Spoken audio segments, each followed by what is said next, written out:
conspiracy, you weirdos. All right? The boogeyman is gone for now. He'll be back at SummerSlam. Okay?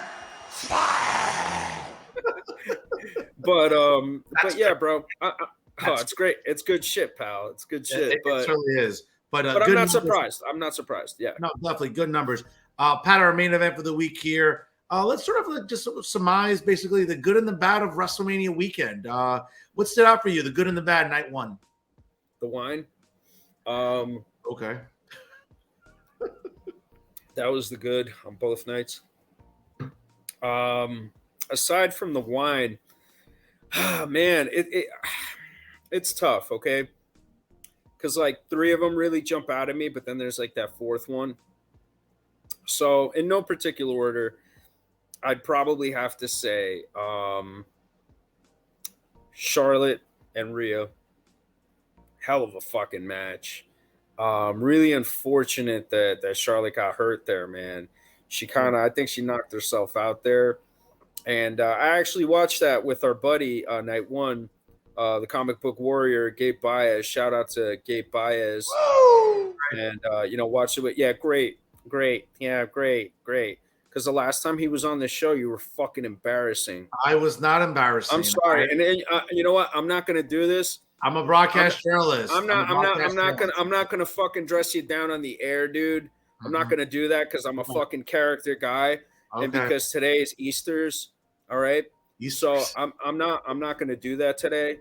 But obviously, you got a fucking receipt coming your way, and hopefully you behave yourself next time that fucking Gabe's on the show, and you don't fucking humiliate our fucking show. Okay. Because you were a little ridiculous and you were a little out of line. I'm a broadcast journalist. I have to ask these tough questions, You're a broadcast asshole. That's what you are. Okay? All right? And I'm not going to get into this right now. And I'm sorry that I did this in front of everybody that's watching here. All 5 of you. We're pulling in AEW numbers right now. But whatever. I'm not gonna talk about that. Getting back to Charlotte and Rhea, Gabe and I were watching. Gabe also noticed that she had gotten hurt, man. And she went back to her reflexes, man. She started doing a lot of like bump and feed spots, and it, she really showed a lot of toughness. She had that mat burn across her nose. Like that was a hard hitting match. That was almost like a Japanese strong style match for like 2 women, like in America. It was just fucking great match. The other match that jumps out to me too was Sammy and Kevin against the Usos. I friggin' love that match. The emotion around that. I know there's a lot of controversy. Rudy's saying, oh, well, Charlotte and Rhea should have been the main event because she was the Royal Rumble winner, blah, blah, blah. And look, there's some validity to that. There's something to it. I understand that gripe.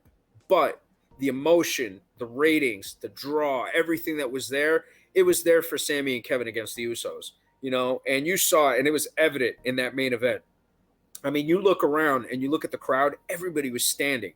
I mean, with every false finish that they got closer and closer to the finish, the fans were more and more invested. And they looked like they were going to have the Usos go over, and Sammy and Kevin just kept fighting.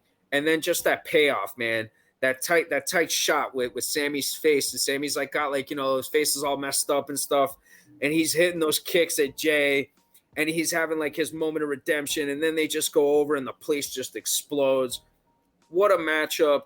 What amazing talents in there. Sammy and Kevin. I mean, what else can you say about those guys, man?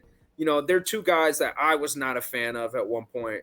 I was just like, man, these guys, like, they're kind of just meh. They're just kind of there. Obviously they have the ability, they can work. But I think the way that these 2 guys decided to like approach all the character stuff that they were doing, I don't know what it was. I don't know what they did differently. I don't know if maybe they just finally got something they could sink their teeth into. But they just became so fucking amazing over such a period of time. The Usos, what else can you say about them? For me, the best tag team in the business. These guys main evented WrestleMania. Okay, that's how good they fucking are. They main evented night 1 of fucking WrestleMania. All right, and for them to have the kind of match that they did with Sammy and Kevin, for the crowd to react the way they did, it's perfect, bro. Chef's kiss, double chef's kiss on that one. Meltzer probably would have given it 5 stars. He did give it 5 stars, right? He would have given it 7 stars if it was in the Tokyo Dome. So just remember that. Yeah, I was surprised it was only 5 stars. Normally he gives.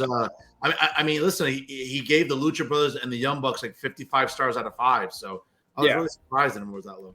Yeah. And as far as night 2 goes, Gunter, man, Gunter, Sheamus, and Drew. I mean, what a fucking brawl, man. I mean, these guys beat the piss out of each other. They were stiffing each other, chops, hard forearms. I mean, it was strong style, man. That was true strong style. And, look at Sheamus, man. Like, what a career resurgence this guy's having. We were just talking about it the other day, about his SmackDown matchup, the opener, with the Brawling Brutes against Imperium. And man, like, what a great matchup. And the crowd is just so behind Sheamus right now. He's a guy too, man, that I wasn't particularly high on either, man. I kind of just thought he was just there. He's always been a dude that could put in the shift, that could do what he has to do. But now he's finally got something that, like, he's just really making his own. It's working. And Gunter, man, what a talent. What a fucking amazing wrestler, and a guy that's just like slowly just ascending to that upper echelon of main eventer, man.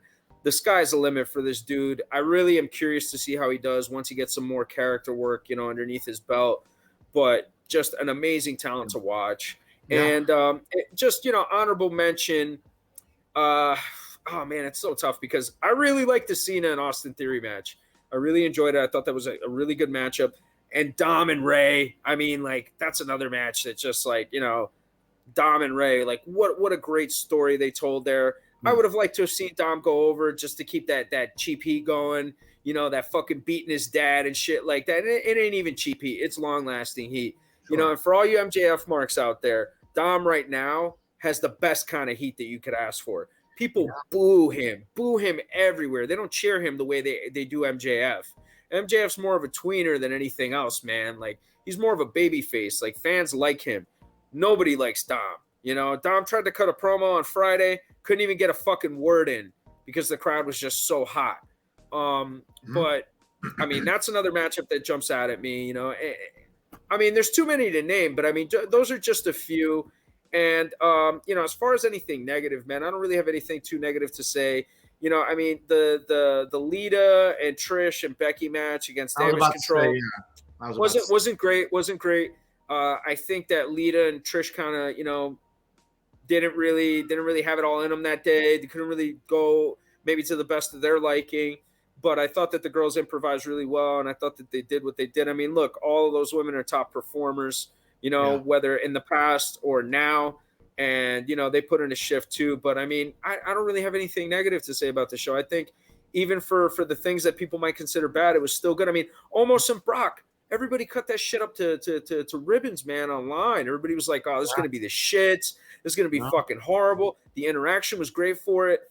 And, dude, I thought the match was fucking good for what it was, man. I thought that these guys put in a great match. I mean, like, Lesnar suplexing him, almost taking the F5, all that stuff, man. I thought it was good.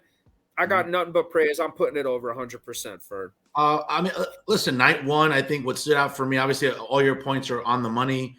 I'll say the showcase match for the men was great. I think the Street Profits, again, elevating them to a win, I think was very important.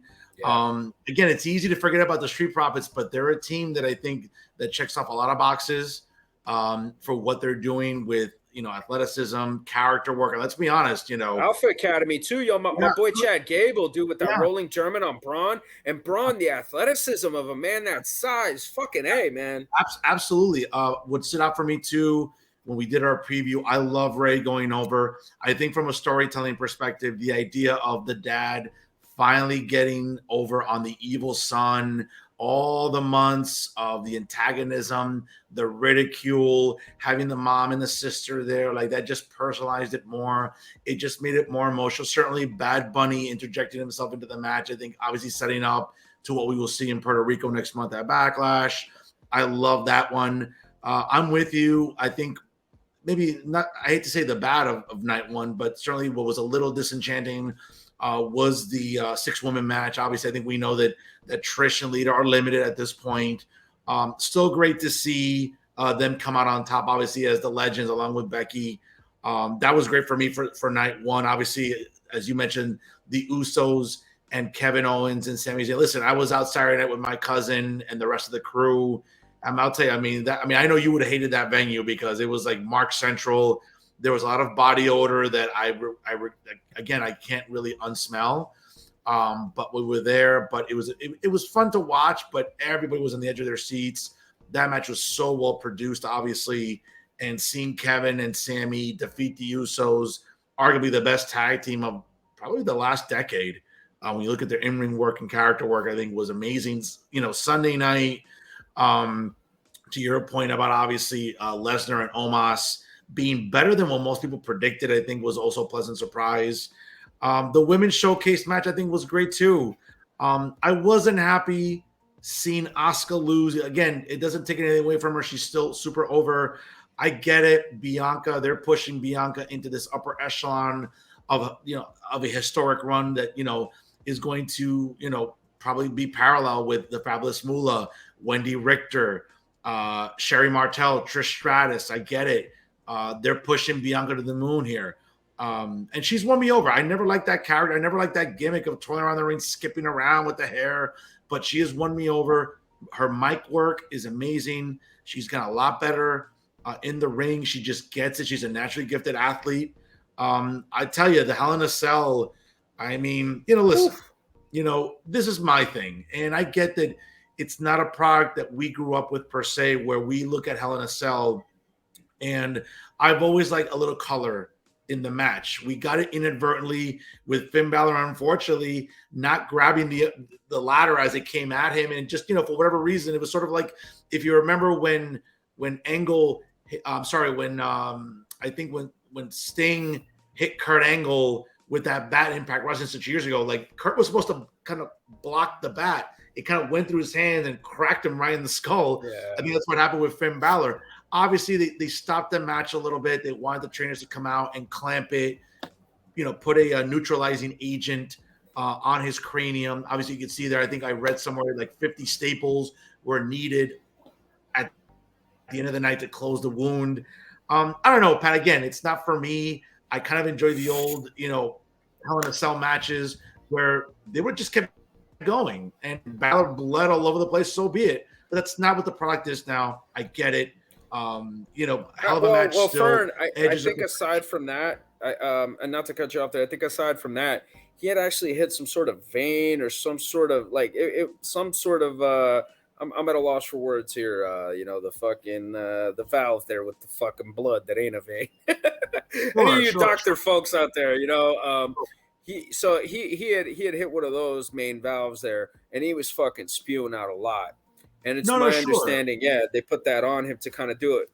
But there have been cases where people have bled and they've let them keep going. They just have the fucking ref put on the gloves and that's it, This one was just really egregious because of how severe, and it was pretty much a puncture wound in the top of the skull. Like he literally cracked the cranium. Artery.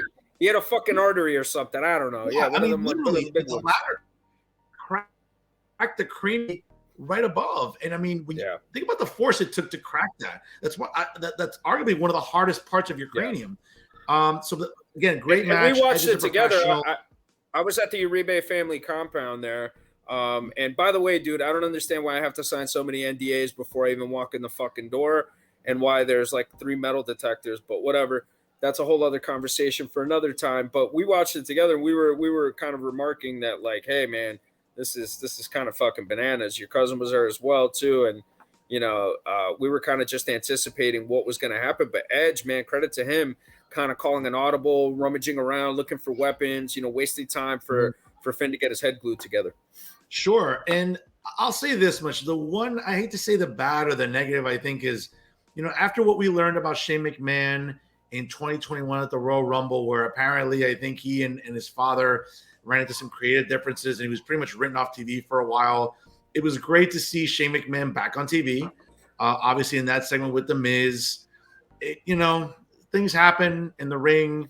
If you're not to say you're not in ring shape, but if you're not doing it regularly, that leapfrog, you land the wrong way, you tear a quad, and it happens. And I think from what reports are saying here, Shane McMahon suffered a torn quad.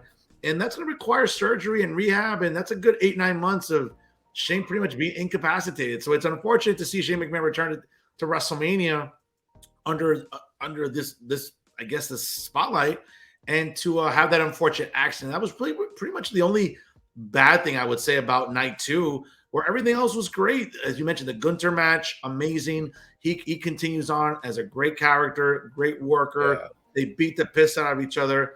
And listen, the main event is what it was. It was very well produced. I still had this feeling that Roman was going to retain somehow. And we talked about it earlier too. I mean, obviously, in what the Raw show and why it was so significant, Cody didn't lose clean. If you said, listen, it's not like the way Roman beat Lesnar last year clean and the year before where Roman beat Daniel Bryan and Edge clean. I get it. That was like undisputed. This is still creates an aura of doubt, like Cody said in the promo. Hey, I had you. Hey, you were mine. Hey, it didn't work out. That intrigue is what keeps the story going. If he beat Cody clean, I mean, let's be honest. What are you doing to Cody at that point? You're like, yeah. Not to say you're killing Cody, you're not. But that level of intrigue, that the suspense, the what if? Oh, you know what? He had Roman. It took the Usos to interfere per se. It took a Solo Sikoa to come in, hit him with a Samoan Spike. That's all well and good. It leaves that intrigue where, and I hate it because I've sent you the screenshots. There are marks online that say, "Oh, Roman can never win a match clean." What are you talking about? I just gave you 2 main events at WrestleMania where they booked the finish clean. He's had other title matches that are clean. So who fucking cares if he wins them clean or wins them dirty? He fucking wins them. He keeps people coming back. And at the end of the day, that's what fucking matters. He's a heel. Like, yeah.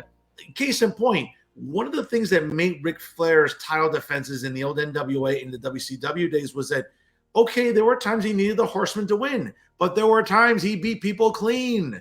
That was the intrigue about the character. That's the same thing with Roman Reigns. Okay, he needed Solo to win this time.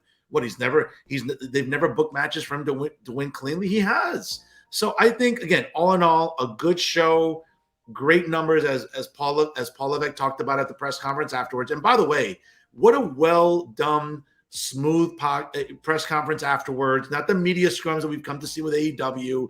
And wasn't it funny for Paul Heyman and Roman to pick on that one journalist? Yeah, Nick Hausman. That got the whole thing going with CM Punk in September. I thought that was really, folks, you want to talk about symmetry? That was symmetry right there.